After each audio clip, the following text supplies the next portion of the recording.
Hello, everybody, and welcome to the Heart of Scrolls Badgercast, the one and the only podcast dedicated to all things Scrolls. I am your new host, Smogan.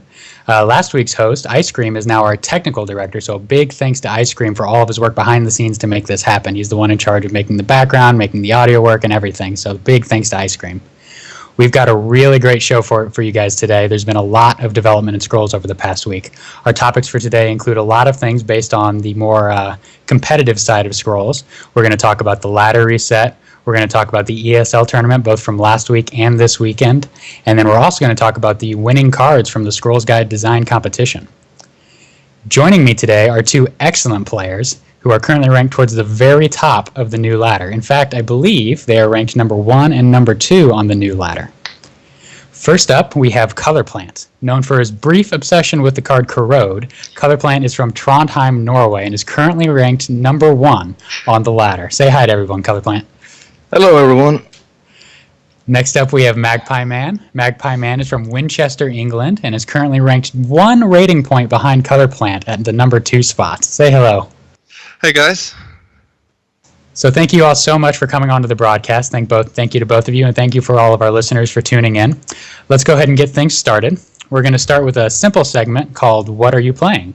During this segment, our guests will simply talk about the current decks that they are tinkering with, whether they be for ranked or for casual play, and they'll just tell you guys a little bit about them and what their thoughts are. So let's start with you, Colorplant. What kind of things have you been playing lately? For the past week before the reset, I played mainly Grove because I decided that I haven't played a lot of it, and I thought that going Grove for the reset would be the smartest. So my week basically consisted of practicing with Grove. That's a good thing to get practice with because it's been doing so well. Yeah, it's been doing real well, and I got up to first place with it before I fell down yesterday. Were you primarily playing Growth then on the ladder? Yeah, I was playing Growth until everyone started playing Decay to counter the Growth. And then I got sick of dying to Decay, so I switched to Decay instead. I actually didn't have a full set to get a real good Decay deck, so I went into trading and got like 12 rares I needed in 5 minutes, and then jumped back into ranked, and it went a little better for me then. So you picked up the cards and put them right into practice right away. That's pretty impressive. Yeah, I had a pretty good idea of how I wanted the deck to look like, because I've been tinkering with it on the test server, but never played it competitively on live. Will you tell us just a little bit about your Corrode brew that you were working on a while ago? Well, I still love Corrode, man. And everybody underappreciates Corrode. Nobody thinks Corrode is good. But Corrode is one of the best cards in the game. Period. You're going to have to convince me. Convince you. Okay, first of all, Energy is the best faction right now for Idle Snipes because of Machinated, Corrode, Magma Pack, Cannon Automaton? Iron Lips. Yeah, Cannon Automaton plus Corrode, that's an instant Idle Snipe. And everything that's Machinated plus Corrode is an instant Idle Snipe. Well, very nice. Yeah. And just nobody plays it. And it's a really big surprise card. Nobody expects a Corrode. I know it surprised me every time you played me with it and sniped an idol out of nowhere. Yeah, exactly. I think the issue with it is it doesn't have many uses. It's very limited in what it can do. And I think a lot of the time you'll end up stacking it, not being able to play it. So I think that's the main problem and the reason why nobody plays it. I compare it a lot to Concentrated Fire, and I find that I'm not sure if it has more utility than Concentrated Fire. Yeah, it does. I don't like Concentrated Fire at all, because I just never find a use for it. The thing with Concentrated Fire is you can take out 2 units with it. So I suppose in that sense it can be used on idols or units, so it has more utility. Especially with it only costing 3 now, I think it's more valuable to me, at least. But at the same time, Corrode has the ability to hit all of your guys, obviously, so you can snipe multiple idols if you set things up correctly. It also draws a card, so if you focus on an idol instead of a creature, you still get a card, so it doesn't take you that far back. That's a good point. So Magpie Man, tell us a little about the decks that you have been playing lately. Well, I was tweaking with growth a lot over the last week. Kind of came to the conclusion that to put the Jarl in instead of Ancestral Totem, which is a bit different to most people's decks. But again, I found I never wanted to play Ancestral Totem. It was too weak and got taken out too easily. So, especially with the Jarl's new power, when he comes into play, they all gain 1 attack. Well, I was about to say that when I play Ancestral Totem, I tend to drop it the turn that I want to get the attack bonus, so it doesn't just get sniped. But the Jarl gets that attack bonus anyway to everything that's around it, and it's going to stick around a lot longer. So that's a good point. Yeah, it's relentless as well. I find it invaluable. Yeah, growth really needs a second relentless unit, I feel, other than the Great Wolf. So, do you guys both still play the Great Wolf? Yes, I still play Mangy as well, although I am debating changing it out. I am debating as well about both Great Wolf and Mangy. And I mean, because I want to remove Mangy because it's bad, but then Great Wolf won't be as good, so I want to remove him as well. Yeah, but again, it comes back to relentless, in my opinion. It wins me far too many games being able to go straight through an entire row with a double Crimson Bull or something. So what will spell the death knell for the Great Wolf will be the printing of another Relentless card for growth that's like the 3 or 4 mana cost that doesn't rely on other wolves being present to be good. Possibly. It wouldn't hurt, that's for sure. Maybe the new Uniques coming next patch will replace it. That's true.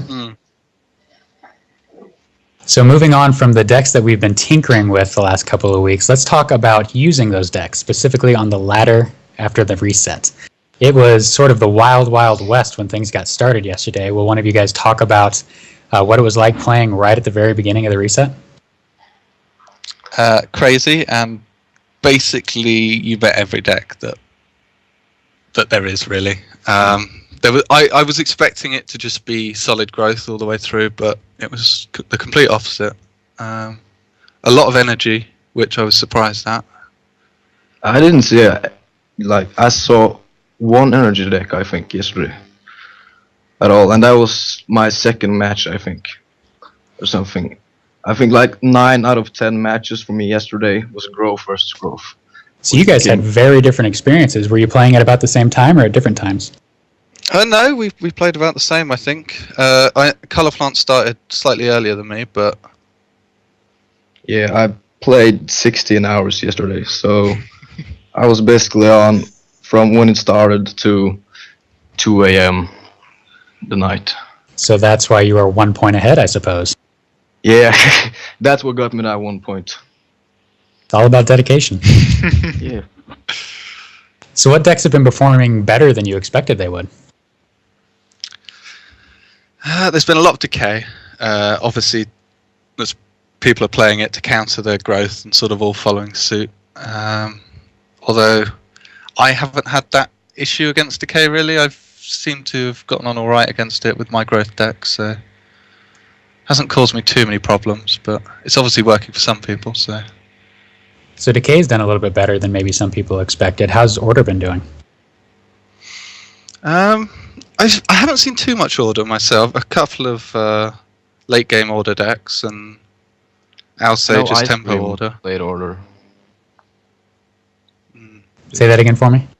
Yeah, Ice Cream played Order, I know, and I think what was it, Dialects played Tempo Order, if I'm not mistaken. I think you may have played some of that at the start. And just so our viewers who aren't familiar with the terminology know, late game Order is the more traditional Order deck that runs Honorable Generals and runs Imperial Resources and Mangonels and Speed combos to try to establish a late game massive card and resource advantage that just sort of eventually snowballs and wins. Whereas the Tempo Order deck is new with the most recent Judgment patch, where you focus more on Wings Captain, lots of cheap creatures, and just going straight for idols and trying to overwhelm your opponent in the first 10 rounds. I think that's why quite a few played it early, to try and catapult themselves up the leaderboard quickly due to the fast matches with Tempo Order. So the thinking was that you could win more matches in lower time and try to get there quicker? Yeah, in essence, I feel, yeah. Do either of you have any idea if that was effective for anyone besides maybe Alsage, who we all know is one of the best tempo order players in the world?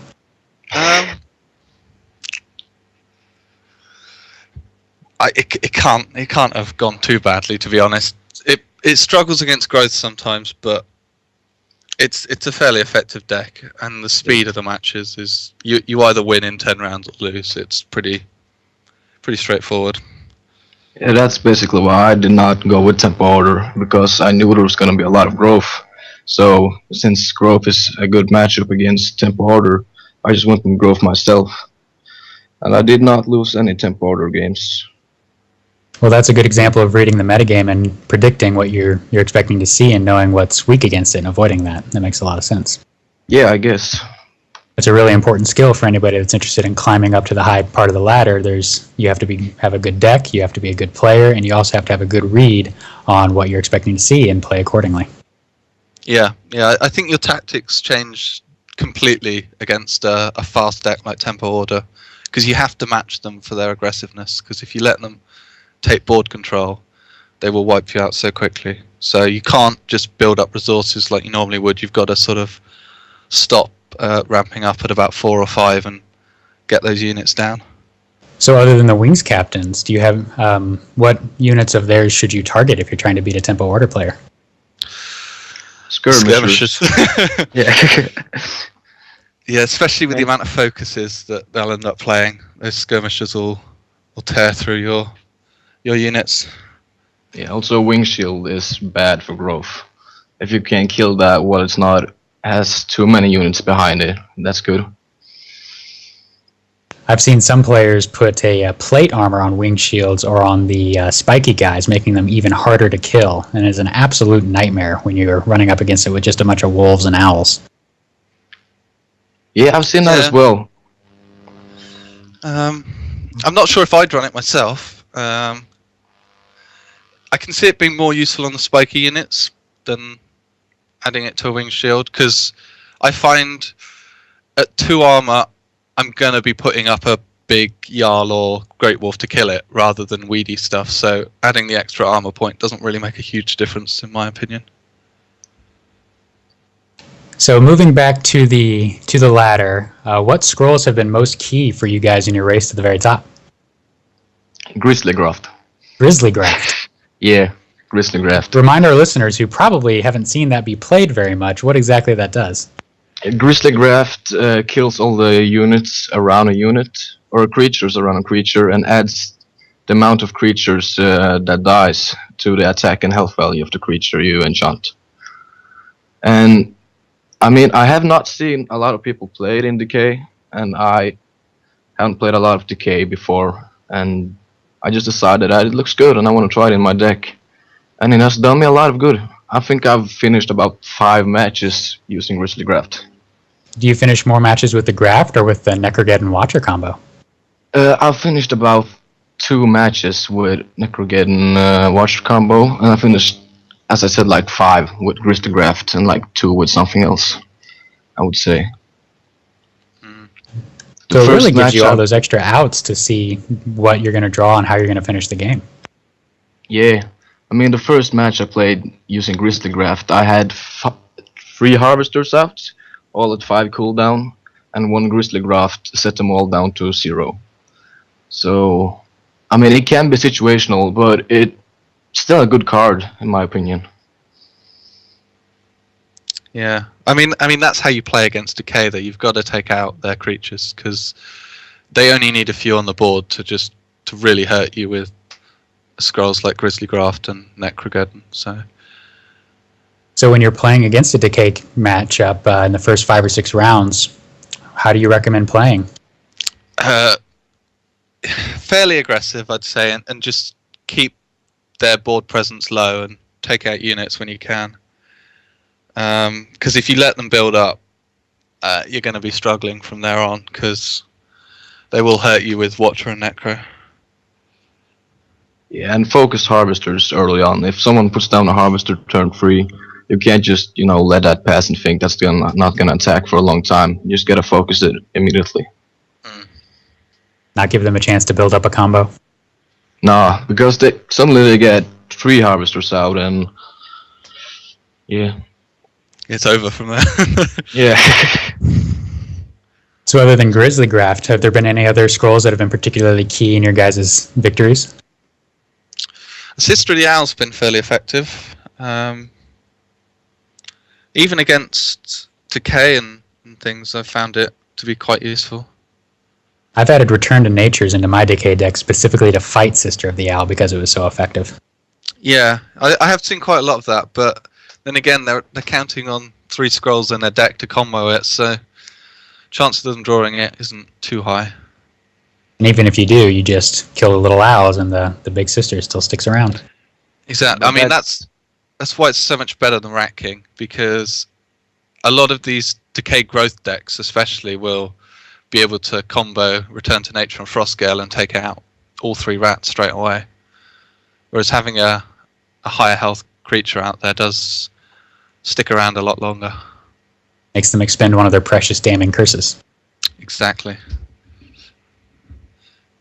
Well, I think that Sister of the Owl is one of the cards that's made the biggest impact on the metagame since it came out. Yeah, I mean, initially I wasn't too... I thought it'd be alright, but at 6 cost I thought it might be a bit expensive. But since playing it, it's really surprising how strong it is. Especially with the constant countdown reduction of making the Owls attack every turn and constantly buffing the Sister of the Owl's attack. It does build up very quick. So many games end with like a 13-16 Sister of the Owl coming from the back somehow. Yeah. No, it's basically because of things like Crimson Bowl, Rally, and God Hand. That Sister of the Owl is really good. So it really just fits in perfectly as the top end of that deck.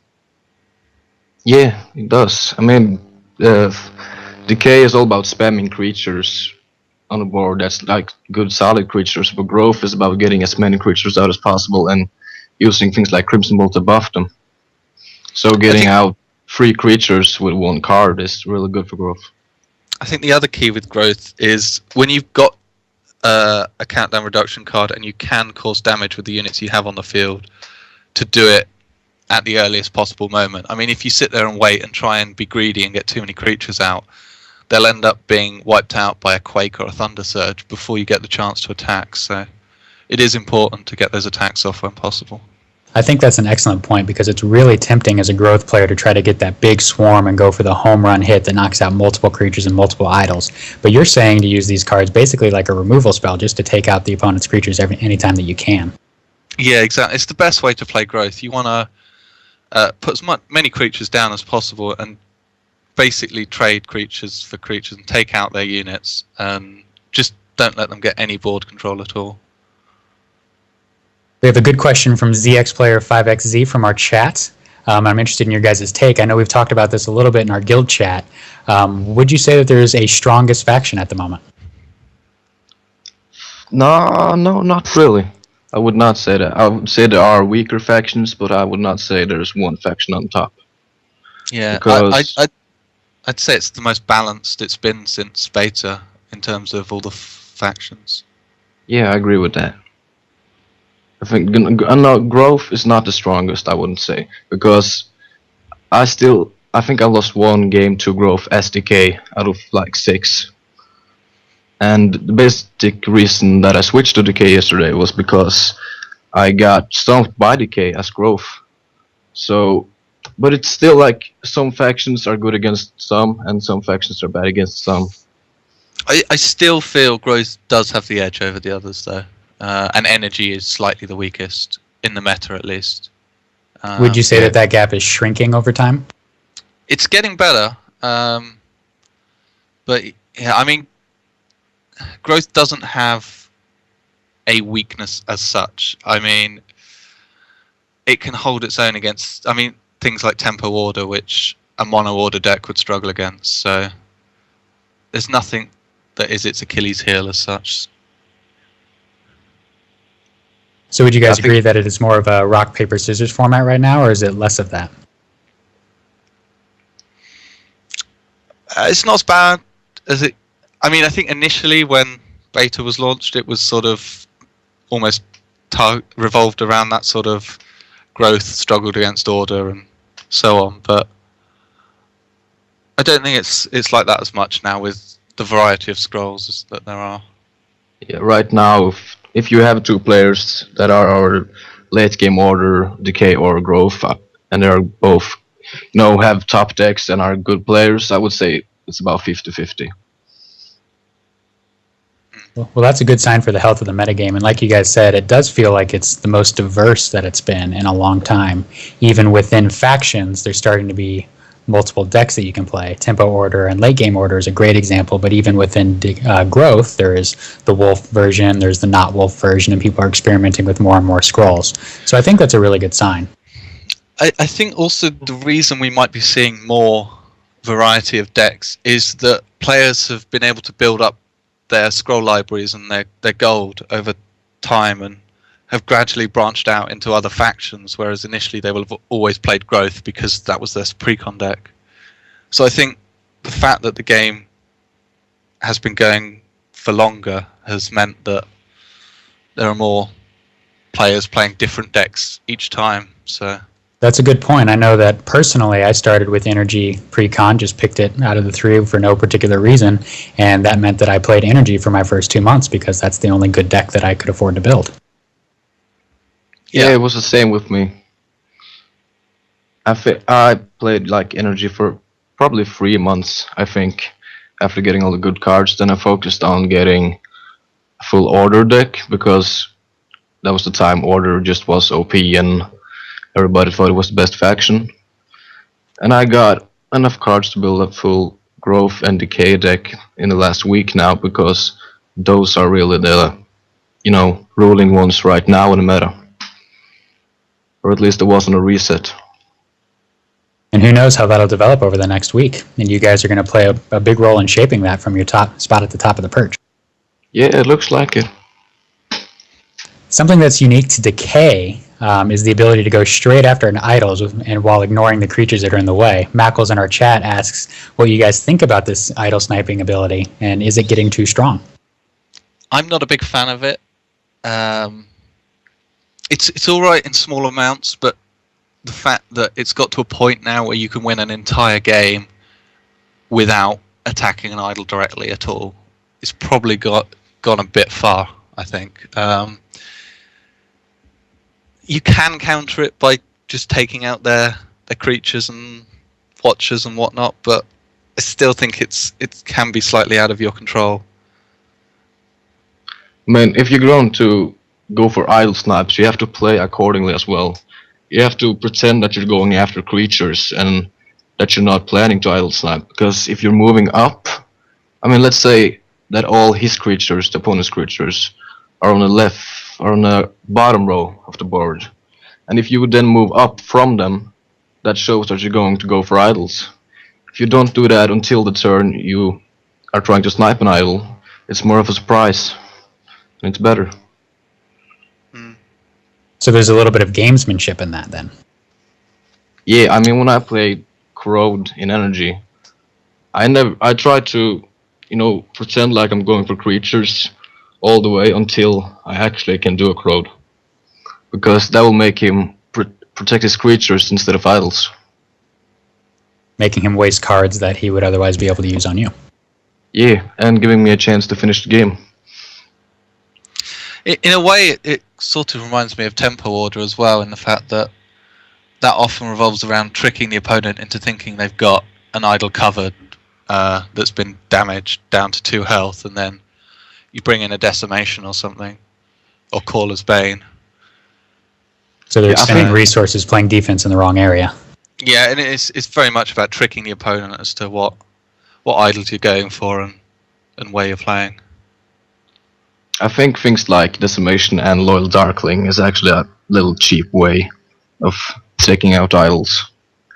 Because, I think you should have to strive for getting the idol completely destroyed and not just getting it to 2 and then focusing on other things, because you can't just decimate it or put a Loyal Darkling in front.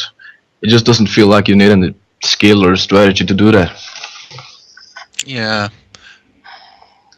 But at the same time, it does help with the game length issue if it makes turtling a little less effective if you're unable to just turtle at the very end. That's also true, yeah.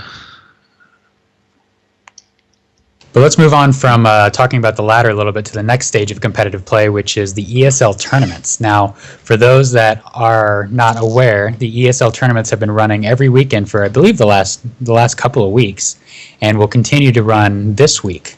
The ESL tournaments give you a really good chance to try out your decks against the best decks that are out there.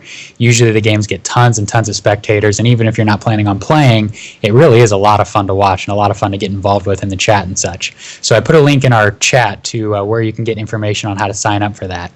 Now, last week, the three of us did not get a chance to play too much. Color Plant was the only one of us that was in the tournament, but it didn't go quite as well as he wanted it to because he was playing around with his stream and I was distracting him and made it hard for him to focus on his match. But looking forward to, looking to the other members of the Badger Guild, we had Daughter do really, really well, playing his way up to the number 2 spot. And then the tournament was actually won by Virgin Slayer, is that correct? Yep. Yes. I mean, I think Dodder got to the final of the last ESL Cup before that as well. So he did it back-to-back weeks. He seems to do quite well at that. So what is it that he and Virgin Slayer are doing so well to consistently finish so strongly? It's tough to say. I mean, it's difficult in these knockout tournaments because there is a certain element of luck to an extent with card draw and things, of what your starting hand's like. And with them only being a straight knockout one match, it's not always not fair, but so it's a little bit different. Not always the best player wins. It gives everyone somewhat of a chance that they could go far, I suppose. Well, I know a lot of the people that play Scrolls are Europeans, but in that way, it's like the March Madness basketball tournament we have over here in the States, where sometimes the better teams simply don't win because it's a sample size of only one game. Yeah, exactly. So what you do then is you look across multiple tournaments and see who's been doing well consistently, who's been constantly placing in the top 4, the top 8, and that gives you an idea of who the best players in the game are. Yeah, it does. I mean, before the ranking was reset, I thought ESL was a better ranking system for Scrolls than Scrolls was. So in most CCG tournaments, like Magic the Gathering, for example, you tend to register a deck beforehand, and then you're required to play that exact same lineup of cards all the way throughout. Scrolls, on the other hand, is a little bit different. In Scrolls, you can freely switch between matches at this point, so you can sort of anticipate what is my opponent going to play and what should I play to try to counter that. What kind of effect do you think this has on tournament play?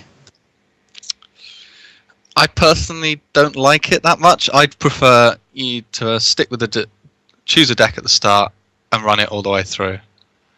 I think, especially with people trying to stream it and trying to advertise the tournament, other people will often view their streams and almost pick their deck depending on what their opponent is playing. Or have their guildmates spy on other people through the spectate mode. And well, yeah, now with the spectate, it's even easier to do it. So I think it's a bit cheap in a way doing that. So I'd prefer if you had to choose your deck at the start and run with it all the way through.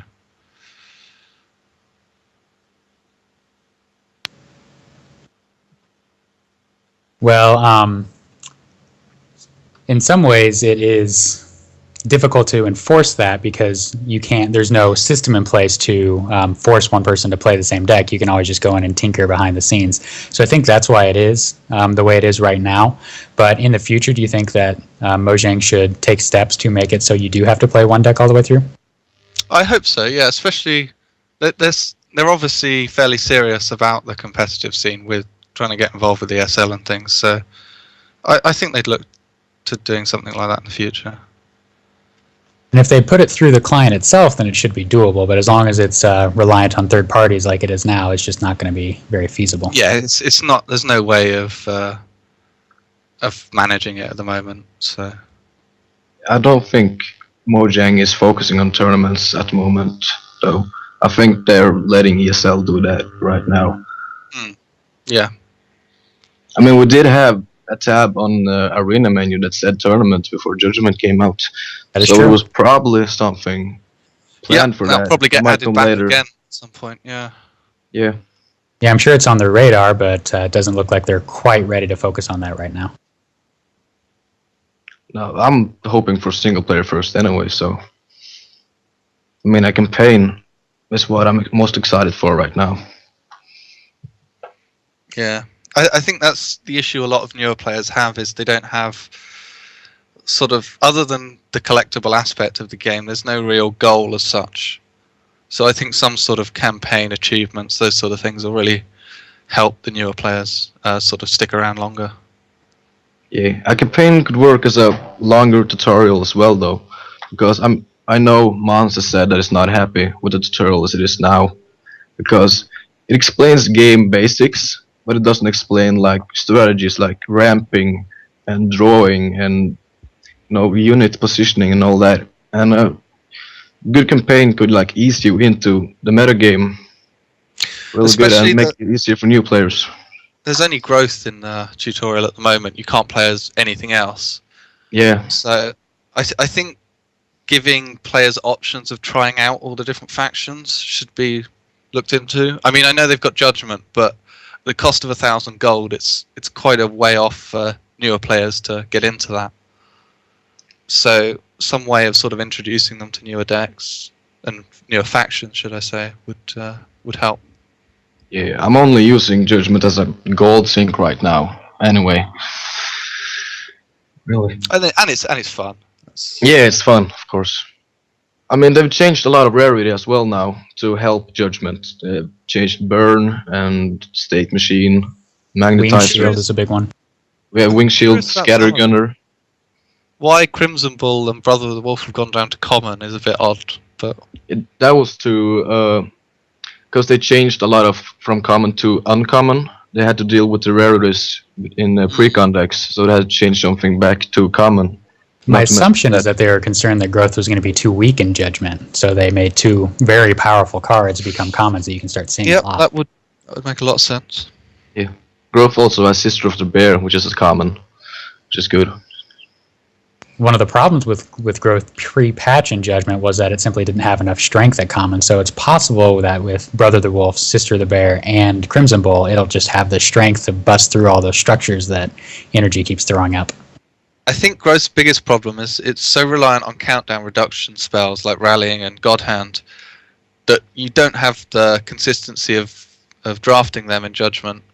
So you end up not running Growth simply because of worrying you wouldn't draw those scrolls. So would you suggest that they make Rallying common instead of Crimson Bull, maybe? Not sure about that. I don't know. I think the problem is Growth is too one-dimensional. I think other factions have a bit more variety of deck styles that you can play, but Growth is very one-dimensional, and I think that's why it struggles so much with Judgment. Well, it'll be I think interesting. Go ahead. Oh, I think the weirdest change about the rarities was that Hymn now has been changed from common to uncommon. Game breaking. Yeah. I didn't see Languid getting changed. No, That was a surprise Languid for and me. Draining Oh, Mist are still the same. Languid is something that has caused me problems in Judgment. I mean, I've come up against decks running 6 of them, and they just cycle through the deck and just give all your units end up with no attack by the end of it. But they're still taking up board space, so you can't even put the rest of your guys down. Yeah, I don't know. I'd like that to get changed up to uncommon. I think Mon said they were looking into it, but they're not gonna do it in the near future. It was like maybe later they'll change Languid and Draining Mist. My thought is that short term, having these very powerful commons is a problem, but long term, as more cards are printed, you're going to see the frequency at which these cards appear to drop really dramatically. So 2-3 sets from now, I don't think we'll even be talking about having 6 and 7 of the same card in a Judgment deck, because it just simply won't happen because there'll be too many commons and prints. That's a very good point. Yeah. Yeah. So in some ways, I feel like while this is a problem right now and they could potentially tweak things, I do agree with their stance on waiting a little bit to see kind of how it plays out, because I do think that it will sort of solve itself in the future. But moving on to other future considerations, recently the Scrolls Guide website had a design competition that was sponsored by the folks at Mojang, in which users were asked to create their own scrolls, and the winning scrolls have just been selected. So we're going to talk a little bit about the scrolls that won, how effective they will be, and what sort of place they'll have in the new metagame. So just as a brief reminder, the winning scrolls, the first one is called Frozen Blood. It is an order enchantment. Enchanted units countdown is increased by 2. Costs 3 orders. Base countdown. Base countdown, correct. Makes a difference, that. Definitely. What do you guys think about Frozen Blood? I don't have any complaints, but it doesn't seem that special to me. I suppose order in ways doesn't have a huge amount of removal, and it kind of acts as sort of a half removal, I suppose. But yeah, I can't see it being played too much in decks because I just don't think it's worth the space. But would you play it for one order?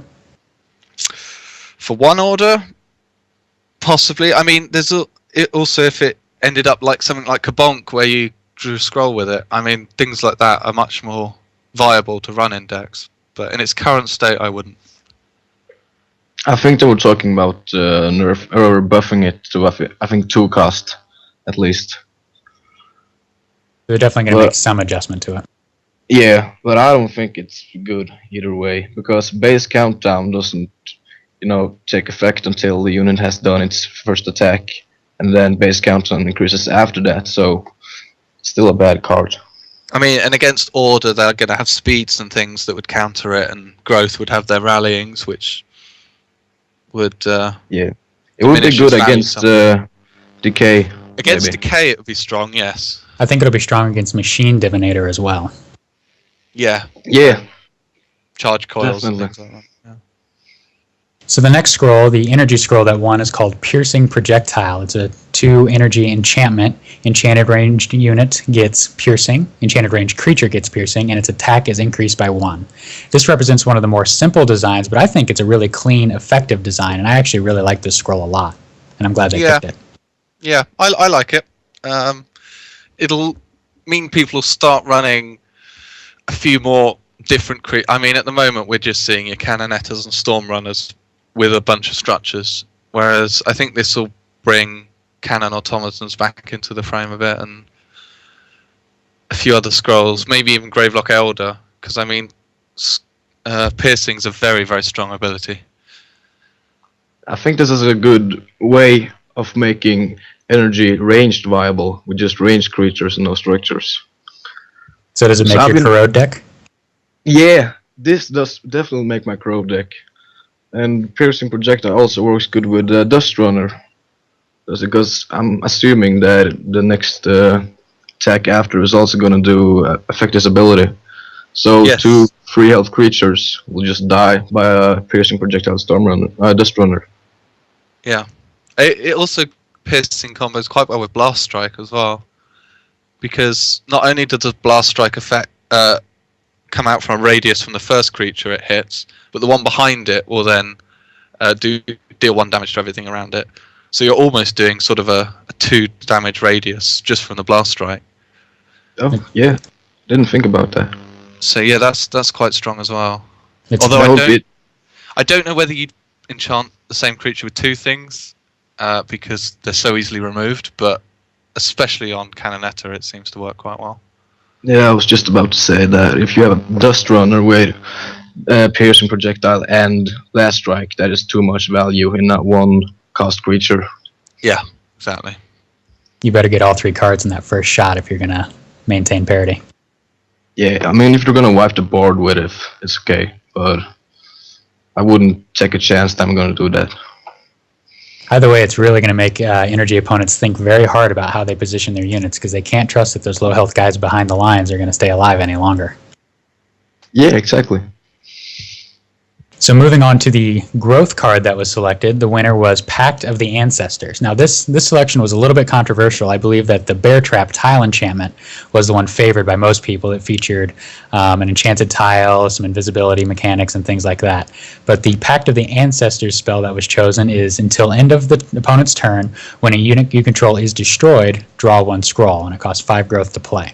What do you guys think about this one? It was the best out of the 3. I wasn't a huge fan of any of the growth scrolls myself. I mean, Bear Trap's nice. In the future, tile enchantments would be a really nice thing to add.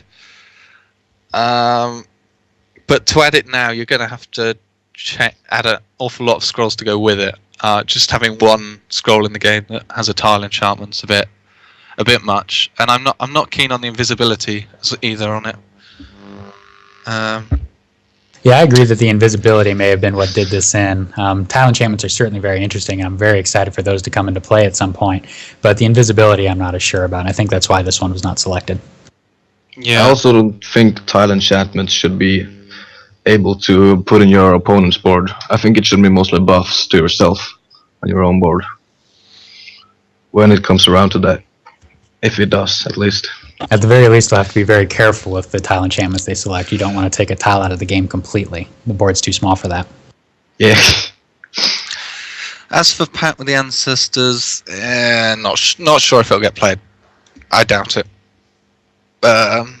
Too expensive, and with growth, you want to keep your units on the board. You don't want to let them die. I mean, I suppose if you've just double Rat Kinged and then play that next turn just to stop him taking them out, but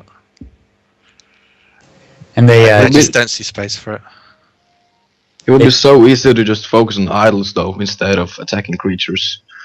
Even if they block all, you have to have 5 creatures, and you can still probably just focus on 1 idol instead. Now, in some cases, that might be okay for the growth player if they're trying to protect some important creatures. Yeah, but it just seems like a scroll that you use when you're behind to me. Because, first of all, you're gonna have to have a lot of creatures attacking you this round. Unless it's useless. And to be in that position for growth is already pretty bad. It is a really, really bad top deck when you need something to get you back into the game. Yeah. Yeah, I just, unless it becomes incredibly cheap. But then again, it's just going to be played in draw decks, which I don't like and think is sort of abusive of certain game mechanics. So, yeah, not a fan of this one. Now, luckily, they did make the modification so that it doesn't work on your turn. It only works on the opponent's turn, so you can't combo it with, for example, Necrogeddon and draw a card for every creature you control. Yeah, that would or be a little Quake. nuts. Or Quake, yeah. So moving on to the final chosen scroll, and I think the one that most people are pretty excited about, the Decay scroll that was selected is called Eclipse. It's a 1-resource spell, and it says convert all resources to Decay. So, for example, if you have 4 Order and 4 Decay, you play Eclipse, and now you have 7 Decay that you can use for the turn. What do you guys think about Eclipse? Yeah, one thing I would like to clarify is that it is only for that one turn. A lot of people seem to think it's a permanent thing. Good clarification, yes. But it is just for that one turn. I can see it being used especially in growth decay deck, and with things like Tethered Recruit, it's just a unit you'd play anyway, getting order and then swapping it out for some decay. But it's not bad. I think it will be most used in probably Mono Energy for Necrogeddon. Because yeah, that is another point. Yeah, it doesn't kill structures first of all, and if you get a lot of advantage with energy, you probably have a lot of automatons on the board.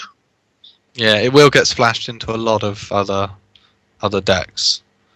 Yeah, I don't think it's gonna be used in Decay at all. I think it's gonna be used as a splash in other mono factions. Will it be used with any scrolls besides Necrogeddon? I'm not sure yet. Maybe Watcher. Monsters. Watcher, yeah. So basically, this is a scroll that will do one of 2 things in my mind. It'll, 1, allow every resource access to some of the best Decay cards, if only at a limited time and at the cost of a card. And 2, allow for someday crazy combo decks when new cards are printed. Do you guys think that this is a concern at all, that it really only has these two uses? I can't. The reason I can't see it being used that much in other decks is because you're taking up space for 3 scrolls, and then if you're only running Necrogeddon as well, you've got to wait to get both for it even to be viable. And even then, you also need a high board presence on top of that. So the chances of that situation coming about is so slim that it's just not worth it. A little too much of a home run swing. Yeah, exactly. So, I don't know. It depends. With new scrolls coming, I'm sure it'll become more useful. But at the moment, yeah, it can be nice, but nothing too special. I'm sure someone's gonna find a way to make it overpowered. Probably Blinky. Either Blinky or Think Tank has a guy, Rotsbangle or something like that. He makes some God. really crazy decks. He'll come up with something. Him and his tricolor decks or Yeah. whatever. Yeah, they're... So I'm really glad that Eclipse was selected, because it's something completely new to Scrolls, and I think it's going to just be kind of fun to see what people do with that. Yeah. I think that's one of the confusing factors of the competition, was people weren't quite sure whether they were trying to make completely unique ideas or whether they were just trying to make solid scrolls for the game. So I think that's where a lot of the controversy came from. Yeah, probably. It'll be interesting to see what their next... I hope they do this again in the future, what their next one will be, if they allow creatures or allow structures, because I think people get really creative with the creatures they create. Oh yeah, I think it's great that they involve the community with something like this, and it really should. I mean, even if they didn't get picked certain scrolls, they will give them a lot of ideas for future things. Well, that brings us to the end of our conversation about the Scroll Design Contest and our last segment on this podcast. A few final thoughts before I turn it over to our guests for any final words they want to have.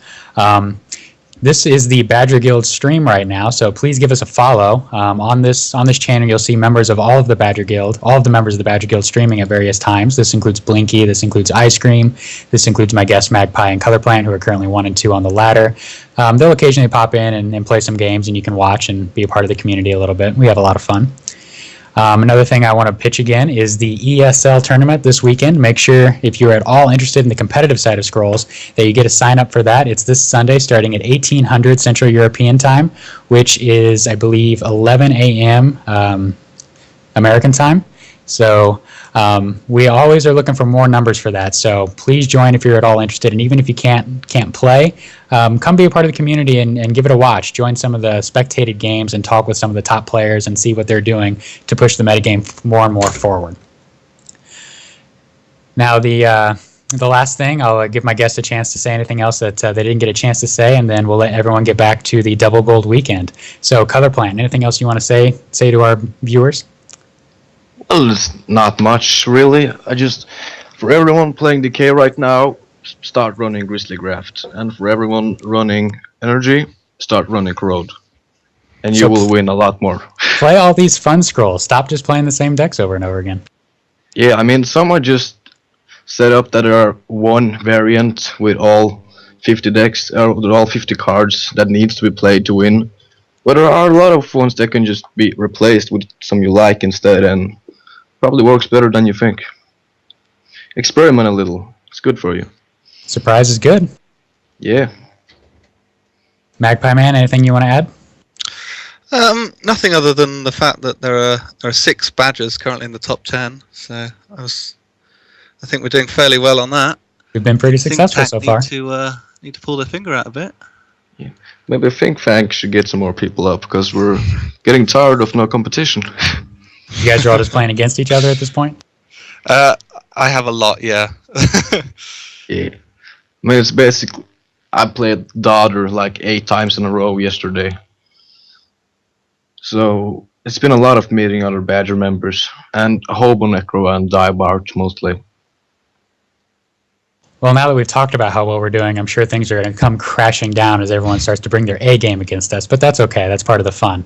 So, that is all for the Heart of Scrolls broadcast this week. We might have a show next week, depending on the holiday weekend, how that goes. Though I guess it's not the holiday in Europe now that I think about it. And the last thing I'll say is thank you so much to Ice Cream for being our technical director, for setting all this up, making sure that everything's working. We really appreciate it. And thank you to my guests, Magpie Man and Color Plant. They're doing really, really well on the ladder, and I know they're going to continue doing well in the future. And thank you to all our viewers, all our listeners for joining us. Everybody have a good day. Go play Scrolls.